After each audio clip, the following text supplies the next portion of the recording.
In science fiction, the idea of uploading human consciousness to a computer has been explored extensively. From movies like The Matrix to novels like Neuromancer, the concept of uploading our minds, becoming digital immortals, has fascinated and terrified us. But in the real world, can we take the leap from fantasy to reality? Is it possible to transfer the complexity of the human mind into a machine, creating an artificial consciousness or a virtual version of ourselves?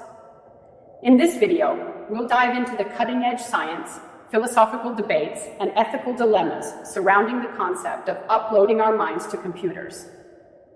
Before we can dive into whether or not it's possible, we need to understand what uploading your mind really means.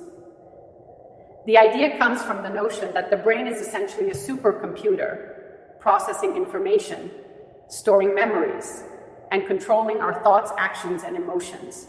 If we can map and understand the brain's complex network of neurons and synapses, could we replicate this structure digitally, creating a version of ourselves that exists on a computer? This concept is often referred to as mind uploading or whole brain emulation.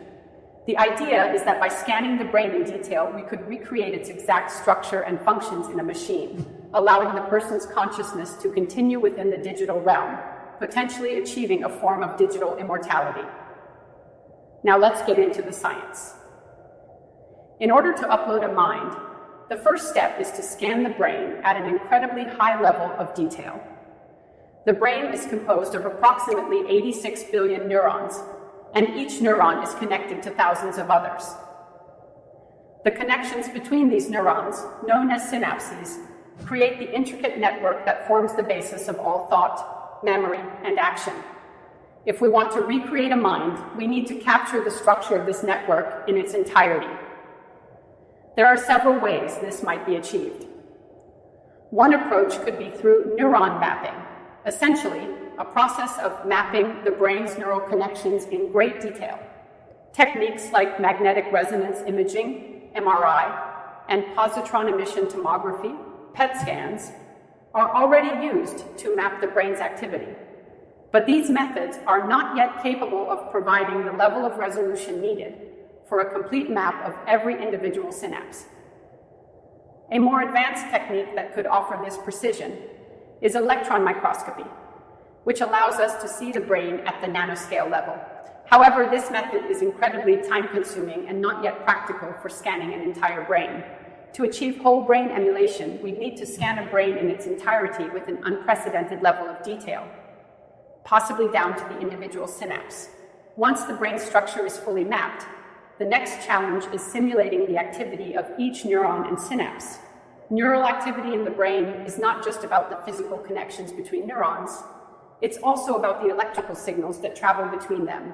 Replicating this activity in a computer would require not only mapping the connections, but also programming the software to mimic the brain's dynamic, real-time activity. Right now, we're far from being able to upload a mind.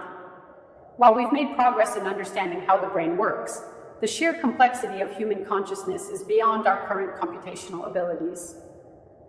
Projects like the Human Connectomy Project are working toward mapping the brain, and neural simulation efforts like the Blue Brain Project are modeling aspects of the brain's activity, but we're still in the early stages. Even if we could upload a person's mind to a computer, there's a deeper question we need to ask. Would it actually be you? This question touches on the philosophy of personal identity and the nature of consciousness. Philosophers have long debated what makes us us. Is it our physical body, our brain, our memories, or something more abstract? Some argue that our consciousness is an emergent property of the brain, the result of the complex interactions between neurons. According to this view, uploading the mind would preserve the person's consciousness, making the digital copy you in all ways that matter. Others, however, argue that consciousness is something more than just the sum of neural interactions. Some believe that true consciousness is a biological phenomenon rooted in the specific chemistry and structure of our brains. For these thinkers, uploading a mind might create a copy of a person's thoughts and memories, but it would not preserve their true consciousness. The uploaded mind would be a replica, not the original individual. Essentially, the question becomes, is consciousness the same as simply copying all the data of the brain? Or is there something more mysterious at play that can't be captured by a machine? Assuming mind uploading becomes possible, the ethical implications are profound. One of the first questions that arises is, who owns your digital self? If your consciousness is uploaded to a computer, can you still control it? Can someone else hack into it? Can your digital self make its own decisions, or would it be controlled by whoever owns the hardware? Additionally, what happens if the uploaded mind can live forever? Who gets to decide who has access to this technology? If a wealthy individual uploads their mind, would they live indefinitely in a world where the rest of humanity cannot afford this privilege?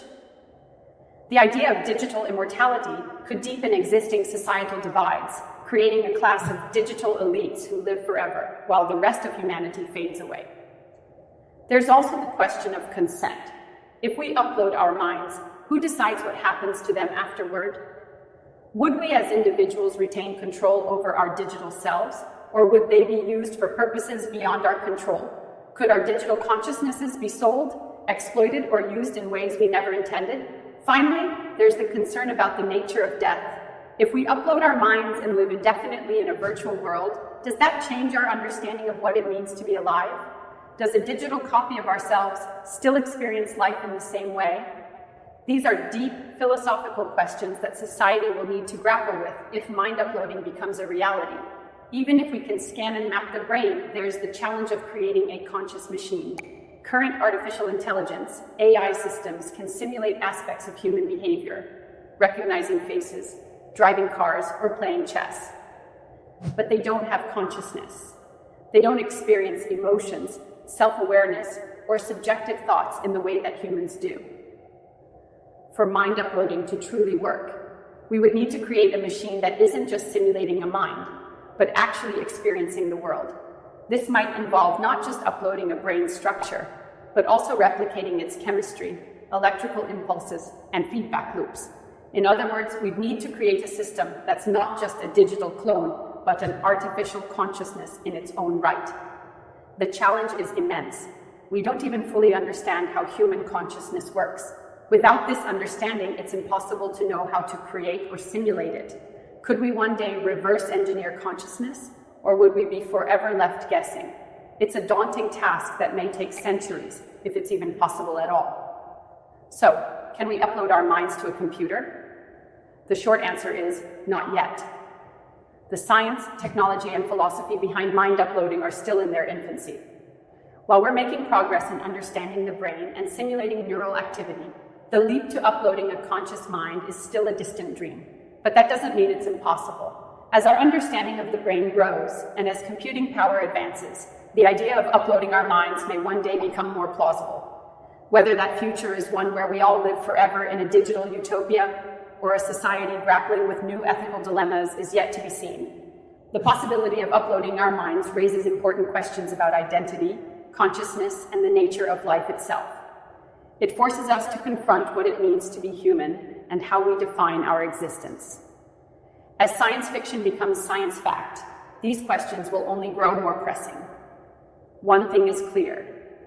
The journey toward digital immortality will be as much about exploring our own humanity as it is about the technology that might one day make it possible. What do you think? Would you upload your mind if it meant living forever in a digital world? Let me know your thoughts in the comments below, and don't forget to like and subscribe for more deep dives into the future of technology.